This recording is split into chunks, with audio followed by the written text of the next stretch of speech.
الحمد لله رب العالمين والعاقبة للمتقين ولا عدوان إلا على الظالمين وأشهد أن لا إله إلا الله وحده لا شريك له ولي الصالحين وأشهد أن محمدا عبده ورسوله وصفيه من خلقه وخليله سيد الأولين والآخرين اللهم صل عليه وعلى آله وصحبه ومن اتبعهم بإحسان إلى يوم الدين أما بعد. Mes chers frères et sœurs, assalamu alaikum wa rahmatullahi wa barakatuh. On avait commencé une série sur la croyance des gens de la sunna et du consensus. Aujourd'hui, bi'idhnillah azza wa jal, on continue le cinquième pilier de la foi au jour dernier. Et notre thème avec l'aide d'Allah tabaraka wa ta'ala est la venue du Mahdi. Mes frères et sœurs, qui est Al-Mahdi? Première question. De qui descend-il? Quelle est sa description physique? Quelle sera la durée de son règne? Que fera-t-il? Quand apparaîtra-t-il et d'où? Quel est notre devoir concernant Al-Mahdi? Et puis, Al-Mahdi, est-il parmi nous? Pas mal de questions que je vais essayer de détailler avec l'aide d'Allah tabaraka wa ta'ala. Mes frères et sœurs, Al-Mahdi n'est pas un prénom, mais un surnom qui signifie le bien guidé. C'est pas un prénom, c'est un surnom qui signifie le bien guidé. Al-Mahdi, c'est le bien guidé. Le prénom du Mahdi sera Muhammad, fils de Abdullah. Muhammad ibn Abdillah. Comme qui? Comme le prophète Muhammad sallallahu alayhi wa sallam. La preuve, Abdullah ibn Mas'ud radiyallahu anhu rapporte que le messager d'Allah sallallahu alayhi wa sallam a dit: même s'il ne restait qu'un jour de la vie terrestre, Allah le prolongerait jusqu'à ce qu'il lui envoie un homme des miens ou de ma descendance. Son nom correspond au mien et celui de son père correspond à celui de mon père. Vous avez compris? Son nom correspond au mien et celui de son père correspond à celui de mon père. Il répandra la justice et l'équité sur terre de la même manière qu'elle aura été pleine d'injustice et d'oppression rapportée par Abu Daoud, et il n'a rien signalé à son sujet. Al-Mundhiri l'a rapporté aussi et Al-Baghawi le rapporte. Rahimallahu al-Jami'. On a vu ici qu'il s'appelle Muhammad ibn Abdullah. Muhammad, le fils de Abdullah. Et qu'Al-Mahdi, c'est son surnom. Il sera de la descendance du prophète sallallahu alayhi wa sallam par sa fille Fatima radiyallahu anha. Abdullah ibn Mas'ud radiyallahu anhu rapporte que le messager d'Allah sallallahu alayhi wa sallam a dit: la vie terrestre ne cessera pas avant qu'un membre de ma descendance dont le nom correspond au mien ne gouverne les Arabes. Rapporté par Abu Daoud et At-Tirmidhi. Écoutez bien, la vie terrestre ne cessera pas avant qu'un membre de ma descendance, de la descendance du prophète Muhammad alayhi salatu wasalam, qu'un membre de ma descendance dont le nom correspond au mien ne gouverne les Arabes. Donc ici on a pas mal d'informations. On va essayer d'avancer petit à petit pour construire cette aqida, car aujourd'hui on est en train de traiter d'un thème qui est un thème lié à l'aqida, la croyance, le dogme. Et Ali ibn Abi Talib radiyallahu anhu rapporte que le prophète sallallahu alayhi wa sallam a dit: le Mahdi est des nôtres.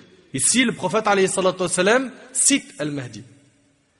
Le prophète sallallahu alayhi wa sallam a dit: le Mahdi est des nôtres, de ma descendance. En une nuit Allah lui pardonnera, écoute bien, Allah lui pardonnera, le rendra droit et lui inspirera la bonne guidée rapportée par Ahmed et Ibn Majah. En une nuit, Allah tabaraka wa ta'ala lui pardonnera, le rendra droit et lui inspirera la bonne guidée. Ibn Kathir rahimahullah il a dit: ay yatub alayhi wa yuwaffiquhu wa yulhimuhu rushdahu ba'da an lam yakun kadhalik. Donc Allah subhanahu wa ta'ala, il lui pardonnera, le rendra droit et lui inspirera la bonne guidée. Et Salama radiyallahu anha rapporte que le prophète Muhammad sallallahu alayhi wa sallam a dit: le Mahdi est de ma famille, de la lignée de Fatima, rapporté par Abu Daoud, Ibn Majah, Al-Hakim. Donc je répète, Al-Mahdi, c'est pas un prénom, c'est un surnom. Il s'appelle Muhammad, fils de Abdullah. Très bien. Il sera de la descendance du prophète alayhi salatu wasalam par sa fille Fatima radiyallahu anha. Et de ce hadith, on voit qu'Allah tabaraka wa ta'ala le préparera pour cette fonction qu'il avait déjà prédestinée pour lui en une nuit. Clair? Quant à sa description physique, Abu Sa'id al-Khudri radiyallahu anhu rapporte que le messager d'Allah alayhi salatu wasalam a dit: le Mahdi est des miens, yani de sa descendance. Il aura le front large, ou dégarni, un nez aquilin. Un nez aquilin, ça veut dire quoi? Long et légèrement bossu.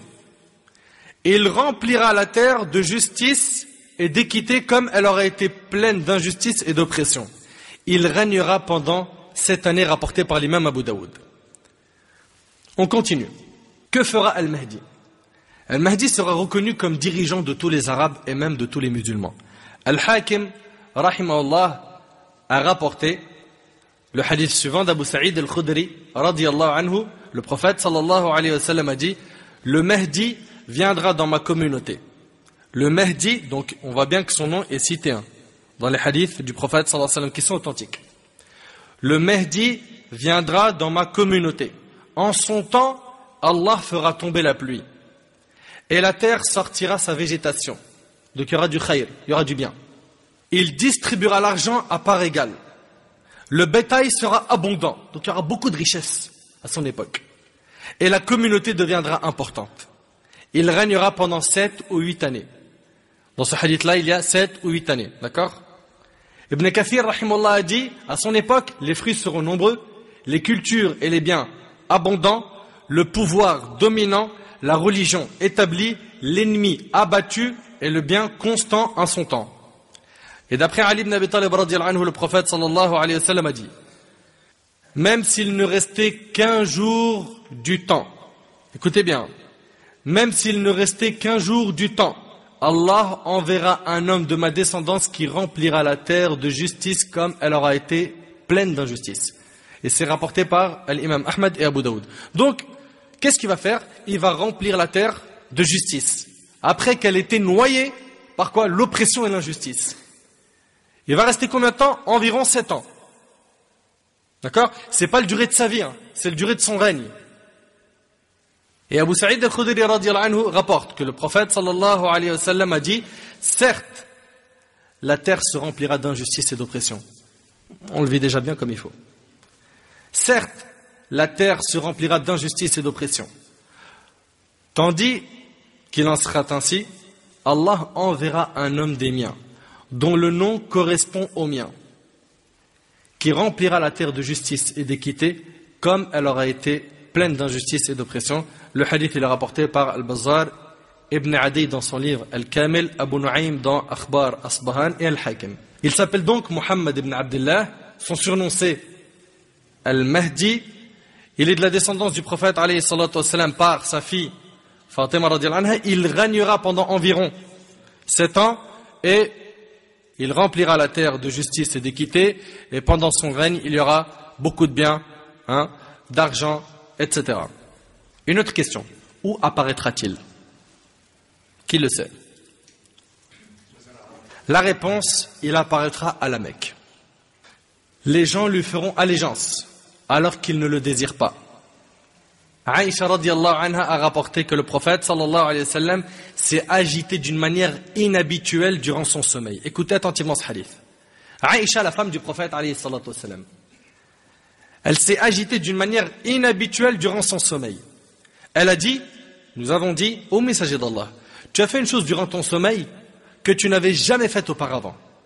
Le prophète alayhi salatu wa sallam dit, ce qui est étonnant, écoute bien, je veux que tu m'écoutes et que tu sois réceptif. Ce qui est étonnant, c'est que des gens de ma communauté se rendront, le hadith il est rapporté par l'imam Muslim. Écoutez bien, ce qui est étonnant, c'est que des gens de ma communauté se rendront à la Kaaba à cause d'un homme. À cause d'un homme des Quraysh qui y sera réfugié. Lorsqu'ils atteindront un désert, ils se feront engloutir dans la terre. Donc ils vont se diriger pour aller tuer cet homme c'est le Mahdi. Allah tabaraka wa ta'ala, il va les engloutir dans la terre.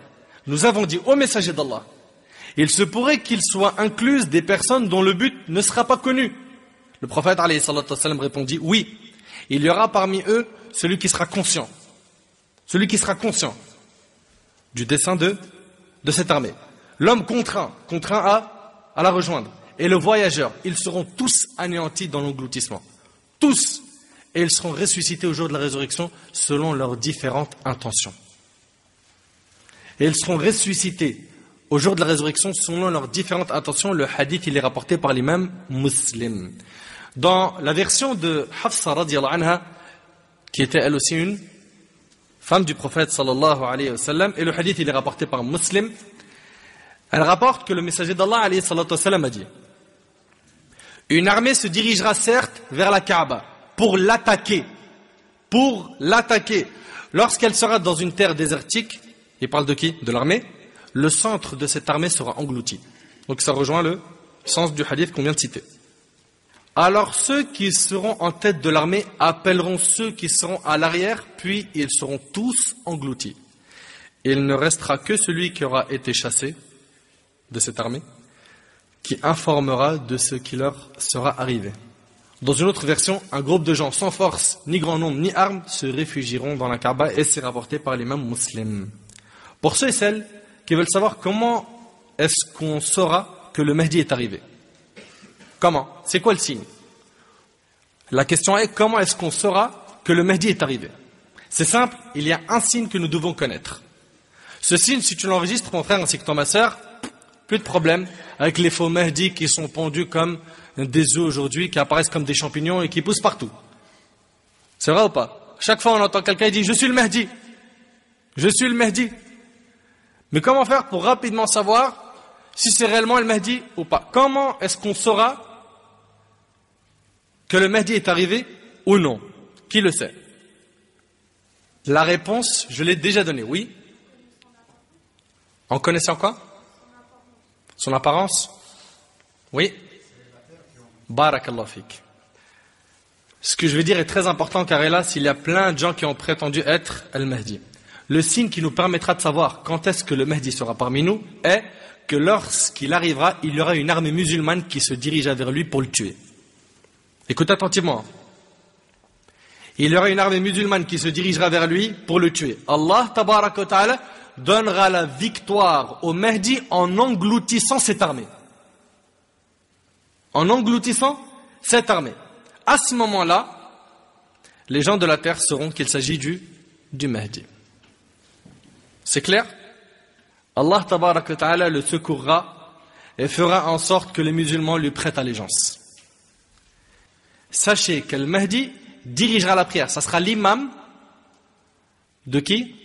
D'un groupe où il y aura Isa alayhi salam parmi eux. Le Mahdi dirigera la prière de Subh. Et derrière lui, il y aura Isa alayhi salam. C'est-à-dire que le Mahdi, il connaîtra la période de Isa alayhi salam. Et Isa alayhi salam, comme vous le savez, il va descendre pour tuer qui? Le Masih al-Dajjal, l'Antéchrist. On aura, Inch'Allah, bi'idhnillah, une conférence complète à ce sujet. Abu Hurayra radiyallahu anhu rapporte, et le hadith il est rapporté par qui? Par Bukhari et Muslim. Écoutez bien. Abu Hurayra radiyallahu anhu rapporte que le messager d'Allah alayhi salatu wassalam a dit: comment serez-vous lorsque le fils de Maryam descendra parmi vous et que votre imam sera des vôtres? Et que votre imam sera des vôtres, et c'est rapporté par Bukhari et Muslim. Et écoute bien. Et dans un autre hadith, Jabir ibn Abdullah radiyallahu anhu rapporte avoir entendu le messager d'Allah alayhi salatu wassalam dire: un groupe parmi ma communauté ne cessera de combattre pour la vérité. Un groupe parmi ma communauté ne cessera de combattre pour la vérité, victorieux, jusqu'au jour de la résurrection. Il ajouta, alayhi salatu wassalam, alors, Isa ibn Maryam, Isa, le prophète Isa, Jésus, Isa ibn Maryam descendra et leur émir dira: viens et dirige notre prière. Viens et dirige notre prière. Qui va dire ça? L'émir des musulmans, Al-Mahdi. Est-ce qu'il est cité ici le Mahdi dans cette version rapportée par Muslim? Non. Il est cité leur émir. Et dans la version d'avant, et que votre imam sera des vôtres. C'est pas cité clairement Al-Mahdi. Dans d'autres hadiths, il est cité clairement que c'est Al-Mahdi. Et comme vous le savez, la sunna se complète. Et les textes s'expliquent entre eux. Comme vous le savez, les textes dans notre religion s'expliquent entre eux. Ici, il dira à Isa alayhi salam: viens et dirige notre prière. Mais Isa alayhi salam répondra: non. Vous êtes les uns chefs des autres. Honneur fait par Allah à cette communauté. Et c'est rapporté par l'imam Muslim. Et donc c'est le Mahdi qui dirigera la prière, et derrière lui il y aura le prophète Isa alayhi salam. Jabir ibn Abdullah radiyallahu anhu rapporte que le prophète sallallahu alayhi wa sallam a dit: il y aura à la fin de ma communauté un calife qui donnera les biens à profusion et sans compter. Al-Jurayri, l'un des transmetteurs du hadith, dit: je demandais à Abu Nadra et Abu Al-Ala, croyez-vous qu'il s'agisse de Omar ibn Abd al-Aziz? Non, répondirent-ils, et c'est rapporté par l'imam Muslim. Ainsi, ces textes rapportés dans Sahih al-Bukhari et Muslim prouvent deux choses. La première est qu'au moment de la descente de Isa alayhi salam du ciel, celui qui aura le pouvoir sur les musulmans sera un homme d'entre eux.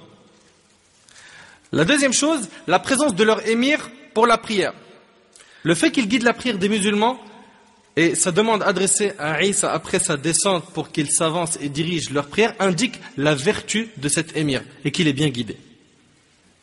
Même si le terme Mahdi n'y est pas explicitement mentionné, les hadiths indiquent les caractéristiques d'un homme vertueux, pieux, qui dirigera les musulmans en ce temps. D'autres hadiths ont été rapportés dans les sunan. Quand on dit les sunan, on parle de quoi? Sunan ibn Majah, Tirmidhi, Abu Daoud, Nasaï, etc. D'autres hadiths ont été rapportés dans les sunan, les musnad et autres, expliquant ces textes rapportés par Al-Bukhari et Muslim et prouvant que cet homme vertueux est qui? Est Al-Mahdi. En effet, certains textes de la sunna en expliquent d'autres. Parmi les hadiths qui prouvent cela, il y a ce hadith. D'après Jabr radiyallahu anhu, le prophète sallallahu alayhi wa sallam a dit: Jésus descendra, Isa alayhi salam descendra. Écoutez bien.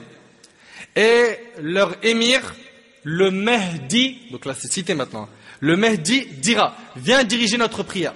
Donc on voit bien que les textes de la sunna en expliquent d'autres. Même si dans les hadiths qu'on a cités qui sont dans Bukhari et Muslim, le terme Al-Mahdi n'est pas cité, dans d'autres textes qui ne sont pas rapportés par Bukhari et Muslim et qui sont eux aussi authentiques, cela est cité. Jésus descendra et leur émir, l'émir des musulmans, le Mahdi lui dira: viens diriger notre prière, nous servir d'imam. Et Jésus répondra: non, les uns doivent servir d'imam aux autres, c'est un honneur qu'Allah a réservé à cette communauté. Donc on voit bien que les textes s'expliquent entre eux. Et ce hadith-là, il est rapporté par Al-Harith ibn Abi Usama dans son Musnad. Ceci prouve bien que le chef cité dans Sahih Muslim, qui demandera à Isa alayhi salam de s'avancer pour diriger la prière, est surnommé Al-Mahdi. Et concernant cette prière qu'il va diriger, il s'agit de la prière de Subh. Mais d'où est-ce que tu sors cela? Quelle est la preuve? Dans Sunan ibn Majah, dans le Sahih d'Ibn Khuzayma, le Mustadrak de l'imam Al-Hakim, il a été rapporté d'après Abu Umama, radiyallahu anhu, selon une chaîne de transmission authentique, que le prophète sallallahu alayhi wa sallam a dit: leur imam, donc celui des musulmans, sera un homme pieux quand il s'avancera pour diriger la prière de Subh, de l'aube. Jésus, fils de Marie, Isa ibn Maryam, descendra auprès d'eux à ce moment-là. Cet imam se retirera à reculons de la place de l'imam, afin que Isa, Jésus, s'avance, qu'il se mette à sa place. Mais Jésus posera sa main entre ses épaules et lui dira: c'est à ta vue que l'on a annoncé la célébration de la prière, alors leur imam les dirigera en prière. Clair? C'est bon jusque-là? Le Cheikh Siddiq Hassan cita dans son livre Al-Idha'a un grand nombre de hadiths traitant du Mahdi.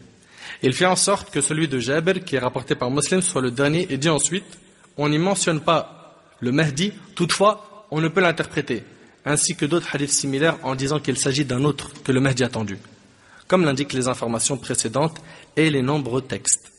Taïb, mes chers frères et sœurs, si on résume ce qu'on vient de dire, qu'est-ce qu'on a dit? On a dit Al-Mahdi, c'est son prénom, c'est son surnom. Il s'appelle Mohammed, fils de Abdullah. Il est descendant de qui? Il descend du prophète alayhi salam par sa fille Fatima radiyallahu anha. Son temps de règne sera d'environ 7 ans. À son époque se répandra la justice et l'équité, alors qu'avant il y avait quoi? L'oppression et l'injustice. De même, qu'est-ce qu'on a dit encore? On a dit que ça? Il apparaîtra à la Mecque, barakallahu fik. Est-ce qu'il choisira d'être le Mahdi? Non. Il ne le choisira pas. Mais encore, qu'est-ce qu'on a dit d'autre? Qu'est-ce qu'on a dit d'autre? Comment est-ce qu'on saura qu'il est parmi nous? Une armée musulmane ira le combattre et Allah subhanahu wa ta'ala les engloutira dans la terre. Qu'est-ce qu'on a dit d'autre? Qu'il dirigera la prière en tant qu'imam à l'époque de Isa alayhi salam, et Isa alayhi salam lui-même sera derrière lui. Jusque-là, c'est bon? Taïb. À présent, il y a quelques clarifications à apporter. Pourquoi? Parce que ce qu'on est en train de traiter là, ça fait partie de quoi? On a dit de la aqida, du dogme, n'est-ce pas? Il y a des savants de notre communauté qui ont nié l'existence du Mahdi. Qui ont dit le Mahdi, ça n'existe pas. Et il y a eu beaucoup d'arguments que ce n'est pas cité explicitement dans Bukhari et Muslim. Et tout à l'heure, j'ai tout fait pour construire la chose de telle sorte que cet argument-là ne soit pas retenu. Il a été dit que les hadiths qui sont rapportés à ce sujet-là sont ahad. Et ils ne sont pas mutawatir. Et ça, je vais le développer après, Inch'Allah. Il a été dit que ça, c'est une invention juive que les chiites ont repris. Et que, comme vous le savez, les chiites, l'imamiyya, qui ont 12 imams, ils disent que le 12e sera Al-Mahdi, qu'ils attendent d'ailleurs. Ibn al-Qayyim, rahimahullah, il dit pas mal de choses à ce sujet. Je vous en toucherai quelques mots. Bi'idhnillah. Voyons ensemble Al-Mahdi. C'est une vérité ou non? Voyons ensemble ce qui a été dit au sujet du Mahdi. Je parle surtout de quoi là? Je parle ici des ambiguïtés et comment répondre à cela. Mes frères et sœurs, sachez qu'il y a des savants qui ont suivi l'avis du savant Ibn Khaldoun, rahimahullah. Écoutez bien. Ce savant Ibn Khaldoun, rahimahullah, a critiqué les hadiths du Mahdi et il a été suivi par beaucoup de savants. Il a dit, rahimahullah, c'est un ensemble de hadiths, donc là, c'est ses paroles, j'ouvre les guillemets, c'est un ensemble de hadiths rapportés par les imams concernant le Mahdi et son apparition à la fin des temps. Ceci, donc ces hadiths, n'échappent guère à la critique. C'est-à-dire qu'ils ne sont pas tous authentiques. Écoute bien, ceci n'échappe guère à la critique, sauf quelques-uns ou encore moins. Voir Muqaddimat Tarikh Ibn Khaldoun, rahimahullah. Mes frères et sœurs, Ibn Khaldoun, rahimahullah, il a dit quoi? Méditez, il a dit, ceci, donc en parlant des hadiths sur le Mahdi, n'échappe guère à la critique, sauf quelques-uns ou encore moins. Qu'est-ce que vous comprenez? Qu'il existe des hadiths qui échappent à la critique. Oui ou non? En prenant tout simplement ce que Ibn Khaldoun, rahimahullah, a dit. Ceci n'échappe guère à la critique, sauf quelques-uns ou encore moins. Taïb. Même s'il n'y a qu'un seul hadith authentique concernant Al-Mahdi, c'est une obligation pour nous d'y croire. Un seul hadith authentique nous suffit. Wadih? Un seul hadith authentique nous suffit. On y croit. Même si cette chose n'est pas citée dans le Coran al-Karim. Allah tabaraka wa ta'ala dit dans Surat al-Hashr, Surat 59, verset 7, وَمَا آتَاكُمُ الرَّسُولُ فَخُذُوهُ وَمَا نَهَاكُمْ عَنْهُ فَانْتَهُ. Prenez ce que le messager vous donne. Et ce qu'il vous interdit, abstenez-vous-en. Et il y a un hadith qui est magnifique. C'est Al-Bayhaqi, rahimahullah, qui le rapporte. Selon Suhaib ibn Abi Fadala al-Makki, un jour, Imran ibn Hussein, radiyallahu anhu, évoquait l'intercession. Un homme dans l'assemblée l'interpella en ces termes. Ô Abu Najid, vous nous ramenez des hadiths dont nous ne trouvons aucune origine dans le Coran. Voilà. Ça a déjà été prononcé à l'époque du prophète sallallahu alayhi wa sallam. Vous nous ramenez des hadiths dont nous ne trouvons aucune origine dans le Coran. Imran, ce compagnon radiyallahu anhu, s'est mis en colère et lui a dit, as-tu lu le Coran? L'homme répondit oui. Imran reprend en disant, et as-tu trouvé qu'il fallait faire 4 rak'at pour la prière du Isha, 3 pour celle du Maghrib, 2 pour celle de l'aube, 4 pour celle du Dhuhr et 4 pour celle du Asr? L'homme dit non. Il lui demanda, d'où ces enseignements vous viennent-ils? Vous l'avez appris ainsi que nous du messager d'Allah sallallahu alayhi wa sallam. Puis il cita des choses en rapport avec les quantités minimales imposables de la zakat. Puis il cita les détails du hajj et d'autres choses. Et termina en disant, n'avez-vous pas entendu Allah dire dans son livre, prenez ce que le messager vous donne et ce qu'il vous interdit, abstenez-vous-en? C'est clair ou c'est pas clair? Imran dit, nous avons pris du messager d'Allah des choses dont vous n'avez pas de science. Il y a beaucoup de choses qui sont citées dans la Sunna et qui ne sont pas citées dans le Coran al-Karim. Oui ou non? Est-ce que ça veut dire par là que ces choses-là sont à rejeter? Non. Zakat al-Fitr du Ramadan, c'est une obligation. C'est où dans le Coran? Et j'en passe. Et j'en passe. D'accord? Donc, on revient à dire que si Al-Mahdi n'est pas cité dans le Coran, mais que on le voit dans un hadith authentique, dans la sunna du prophète alayhi salam, nous l'acceptons. Et puis, par rapport au hadith, là je vous demande de vous accrocher un petit peu, ça va être un peu technique. Il y a deux types de hadiths. On a les hadiths mutawatir et on a les hadiths ahad. Le hadith mutawatir, récurrent, c'est un hadith, il est rapporté par tellement de personnes qu'il n'est pas possible de le remettre en question. Vous suivez? Exemple, le prophète sallallahu alayhi wa sallam, dans ce hadith-là, il va dire, celui qui ment sciemment à mon détriment, donc celui qui ment volontairement sur moi, qu'il occupe dès maintenant sa place en enfer, c'est rapporté par Bukhari. Ce hadith-là existe aussi chez l'imam muslim. D'accord? Donc ce hadith-là fait partie des hadiths qu'on appelle mutawatir. Il est rapporté par un grand nombre de personnes.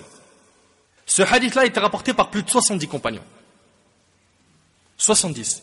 Ça fait un grand chiffre, n'est-ce pas? Ça, c'est ce qu'on appelle al-mutawatir. Il y a trop de personnes qui l'ont rapporté. Il est impossible de le remettre en question. Puis après, on a une deuxième catégorie de hadiths, et c'est ceux-là qui sont les plus nombreux, car les mutawatir, c'est pas ceux qui sont les plus nombreux. C'est les hadiths ahad, à narration unique. Ce sont les hadiths dont la chaîne de transmission n'atteint pas le niveau du tawatur. Récurrence, autorisant la certitude absolue. Quant au hadith dit ahad, ce dernier est pris comme argument dans l'ensemble des questions dérivées. Dans les ahkam shar'iyya, dans les règles juridiques, il y a unanimité des savants. Pourquoi? Pour dire qu'on a le droit de se servir des hadiths ahad. Concernant la croyance, il y a des savants qui ont dit non. Là, on ne peut pas accepter un khabar ahad. On parle de croyance. Eh bien, si. On peut s'en servir pour la croyance. Cet avis est l'avis d'Ibn Abd al-Barr et Al-Khatib al-Baghdadi et d'autres parmi les savants qui disent qu'on a le droit d'accepter le hadith ahad dans le domaine de la croyance et dans les questions dérivées. D'accord?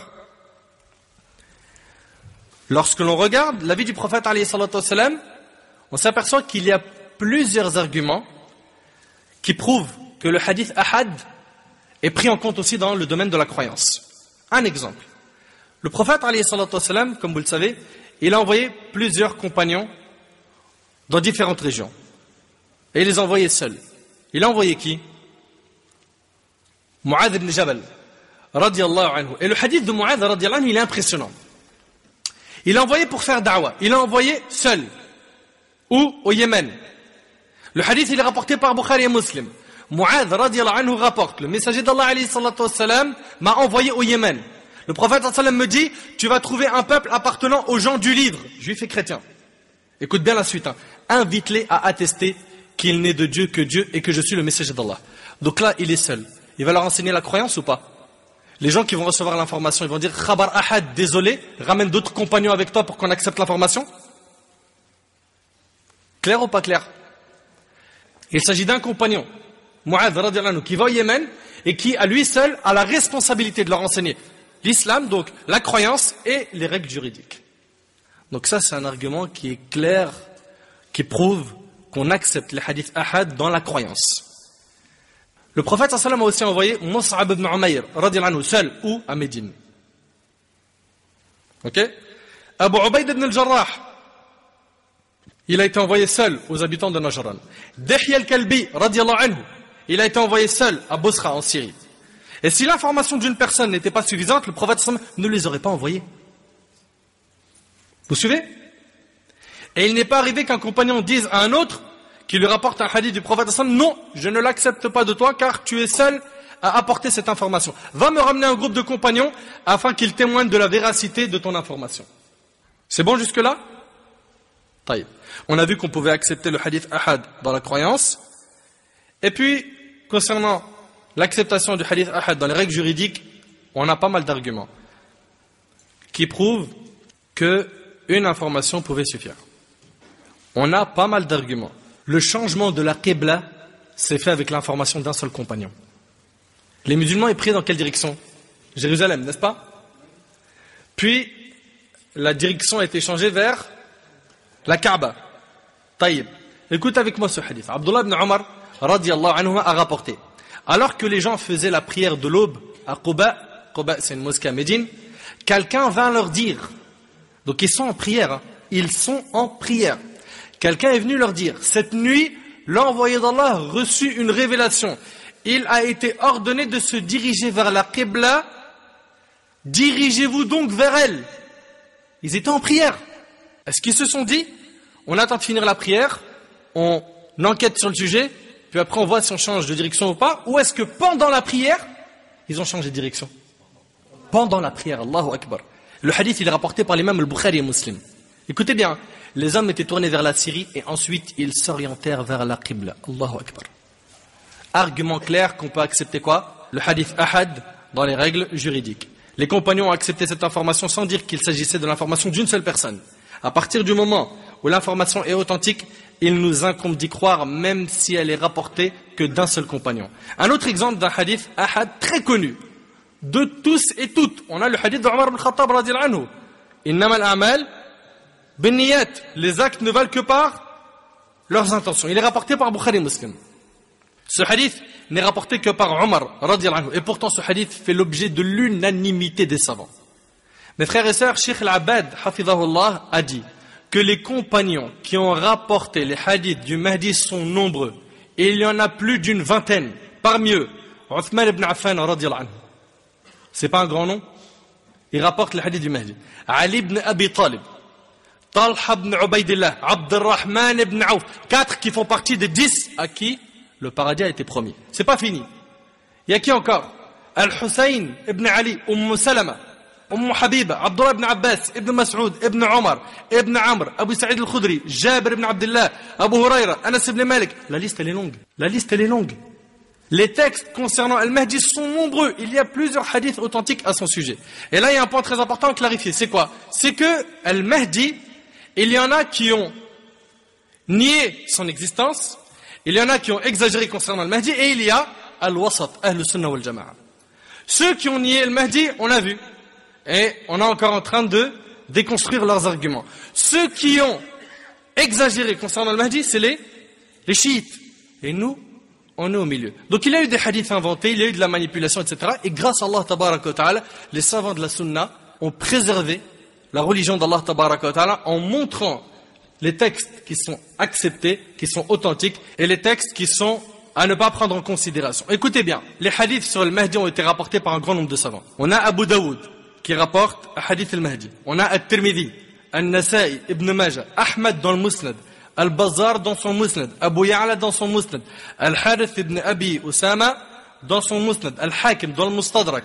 On a Ibn Abi Shayba dans son Musannaf, Ibn Khuzayba dans son Sahih, Abu Nu'aym fil Hilya, At-Tabarani, Ad-Daraqutni, Ibn Asakir dans son Tarikh, Ibn Jarir, on a Al-Bayhaqi dans Dala'il al-Nubuwwa, Ibn Sa'd dans Tabaqat et beaucoup d'autres ouvrages dans lesquels sont cités les hadiths relatifs au Mahdi. Clair?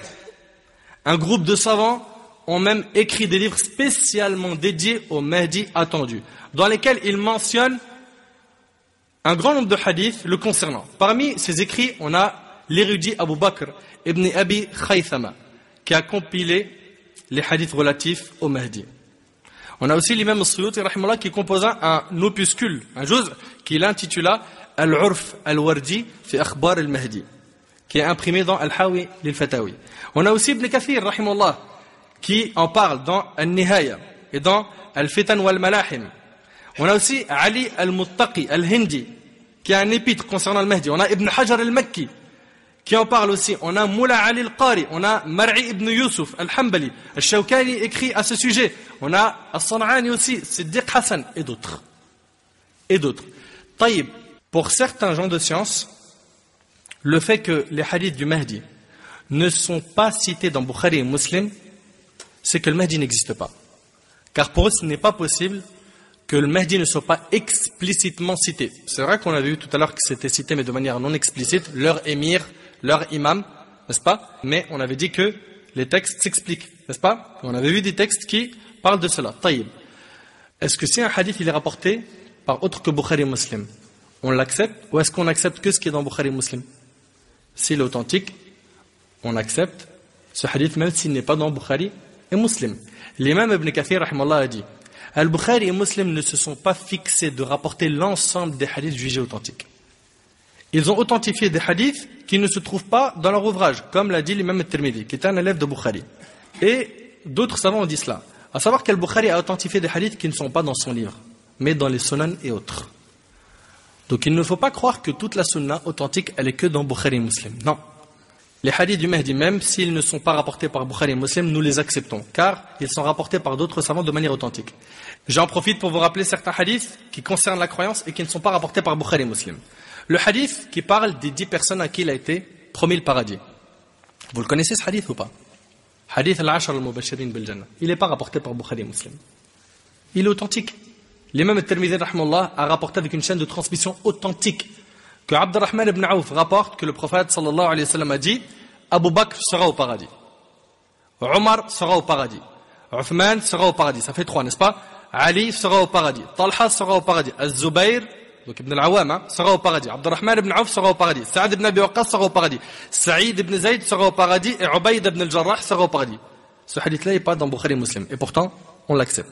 Ce sont les 10 à qui il fut promis le paradis et sachez qu'il y a d'autres compagnons à part eux à qui il a été annoncé le paradis, et si ceux qu'on a cités s'appellent les 10 alors qu'il y en a d'autres, c'est parce qu'ils ont été cités en même temps. Parmi les hadiths qui ne sont pas dans Bukhari et Muslim, on a le hadith d'Al-Bara ibn Azib qui parle des châtiments et des délices de la tombe. Il n'est pas rapporté par Bukhari et Muslim. Il est rapporté par l'imam Ahmad dans son Musnad. Ce hadith qui parle de la situation de l'âme dans la tombe jusqu'à la résurrection. Ce hadith n'est pas rapporté par Bukhari et Muslim, il est rapporté par Ahmad. On y croit pourtant. D'accord? De même, le hadith qui parle des 99 registres et de la carte où il y aura la ilaha illallah. Vous le connaissez ce hadith? Il est rapporté par l'imam Ahmad. Il n'est pas dans Bukhari et Muslim. Et pourtant on y croit. Abdullah ibn Amr radiyallahu anhu rapporte que le prophète sallallahu alayhi wa sallam a dit un homme de ma communauté sera appelé à comparaître devant toutes les créatures. Il lui sera alors montré 99 registres. 99 registres. Chaque registre est tellement grand qu'il va jusqu'à l'horizon. Puis Allah lui dira, renies-tu de ses actions dans ces registres? Est-ce que tu renies quelque chose? L'homme dira non, Seigneur. Puis Allah lui dira, mes scribes ont-ils été injustes envers toi? L'homme dira non, Seigneur. Allah dira, as-tu une justification ou une bonne action? L'homme prendra peur et dira non, Seigneur. Allah dira, tu as une bonne action et il n'y a pas d'injustice aujourd'hui. On amènera une carte dans laquelle il est écrit je témoigne que nulle divinité ne mérite l'adoration en dehors d'Allah et que Muhammad est le messager d'Allah. L'homme demandera mais qu'est-ce que peut valoir cette carte face à tous ces registres? On lui dira il n'y a pas d'injustice aujourd'hui. On mettra les registres d'un côté de la balance et la carte de l'autre côté de la balance et les registres s'envoleront à cause du poids de la carte. Taïb. Certains avancent que Al-Mahdi vient des narrations des Juifs. C'est les Juifs qui ont inventé ça, puis après les chiites l'ont repris, et maintenant voilà, vous voulez prendre des choses qui ne viennent pas de chez nous. Quant au fait que de nombreuses narrations juives ont été mêlées au hadith, et que d'autres sont une invention des chiites et d'autres sectes, ceci est vrai. Mais les imams du hadith ont démontré ce qui est authentique de ce qui ne l'est pas. C'est ça qu'il faut retenir. Les savants du hadith, ils ont après filtré. Ça c'est authentique, ça ne l'est pas. Ils ont rédigé des ouvrages au sujet des inventions et ont clairement montré les versions faibles. Ils ont posé des règles minutieuses au sujet du jugement porté sur les transmetteurs en sorte que tout innovateur ou menteur soit démasqué. Et c'est ainsi qu'Allah tabaraka wa ta'ala a préservé la sunna des manipulations des manipulateurs, de la falsification des exagérateurs et des inventions des imposteurs. Telle est la préservation d'Allah tabaraka wa ta'ala envers sa religion. Et s'il y a des versions qui ont été forgées au sujet du Mahdi par sectarisme, cela ne doit pas nous pousser à délaisser les versions authentiques. S'il y a des hadiths qui sont inventés à ce sujet, sachez qu'il y a des hadiths authentiques qu'on ne doit pas abandonner parce qu'il y a eu des hadiths inventés. Ces versions authentiques font mention de sa description, son nom, celui de son père, et on a vu tout cela ensemble.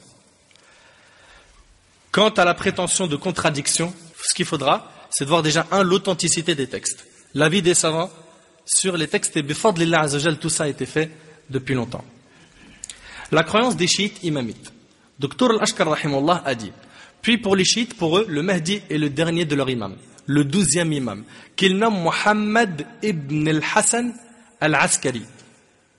Muhammad ibn al-Hassan al-Askari. Nous on l'appelle comment? Muhammad ibn Abdullah. Ils prétendent qu'il est l'un des descendants d'Al-Hussein, le fils d'Ali ibn Abi Talib radiyallahu anhu, et non l'un des descendants de son fils Al-Hassan. Ils croient que celui-ci est entré dans une galerie souterraine à Samara il y a plus de 1100 ans, alors qu'il était âgé de 5 ans. Ils croient qu'il se déplace dans les pays, mais qu'il est invisible, et qu'il est le Mahdi dont ils attendent le retour. Leurs propos ne reposent sur rien, ni Coran, ni Sunna. D'accord? Et il y a un hadith qui dit point de Mahdi, sinon Isa ibn Maryam. Ce hadith est rapporté par Ibn Majah et Al-Hakim. D'après Anas ibn Malik radiyallahu anhu, le prophète alayhi salam a dit: l'affaire n'en sera que plus difficile, le monde plus hostile, les gens plus avares, et l'heure ne se dressera que sur les pires gens. Point de Mahdi, sinon Isa ibn Maryam. Ce hadith, on a dit, il est rapporté par Ibn Majah et Al-Hakim. Ce hadith, il est faible. Ce hadith, il est faible. Car il tourne autour de Muhammad ibn Khalid al-Jundi.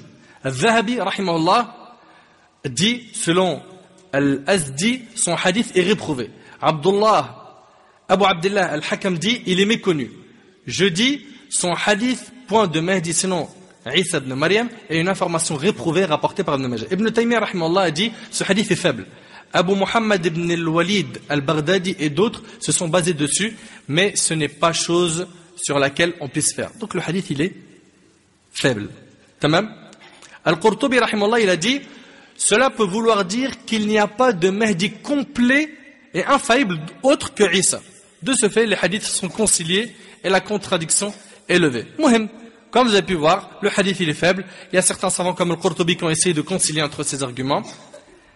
Enfin, ça c'est pour ce qui est de cet argument. Mes frères et sœurs, voilà ce qu'il y a en résumé à dire sur Al-Mahdi. Ce thème, comme je vous l'ai dit, je le répète depuis le début, c'est un thème de Aqidah, qui concerne la croyance. Il faut y croire. Notre devoir, c'est quoi? D'y croire. Et Inch'Allah, si Allah Tabaraka wa Ta'ala me donne la vie, la semaine prochaine, on commencera les grands signes de la fin des temps. J'essaierai, Inch'Allah, du mieux que possible, de clarifier tous les grands signes de la fin des temps. Et puis sachez que lorsque les grands signes arriveront, ils s'enchaîneront. Ils s'enchaîneront. Al-Hakim a rapporté, selon une chaîne de transmission authentique d'après Anas ibn Malik radiyallahu anhu, que le prophète sallallahu alayhi wa sallam a dit: les signes de l'heure sont comparables aux perles enfilées dans un fil. Si celui-ci est rompu, les perles se suivent les unes après les autres. Vous avez l'image comme elle est? Ajib, subhanallah. Le prophète sallallahu alayhi wa sallam, il avait cette grande faveur de pouvoir dire peu de mots qui ont beaucoup de sens. Et il était très éloquent, alayhi sallam. Les perles se suivent les unes après les autres. Ça, c'est donc ce qu'on avait à vous dire en résumé encore une fois au sujet de Mahdi. أسأل الله تبارك وتعالى أن ينفعني بما قلت وأن ينفعكم بما سمعتم. هذا ما أعلم والله تبارك وتعالى أعلى وأعلم. سبحانك اللهم وبحمدك أشهد أن لا إله إلا أنت أستغفرك وأتوب إليك. جزاكم الله خير والسلام عليكم ورحمة الله وبركاته.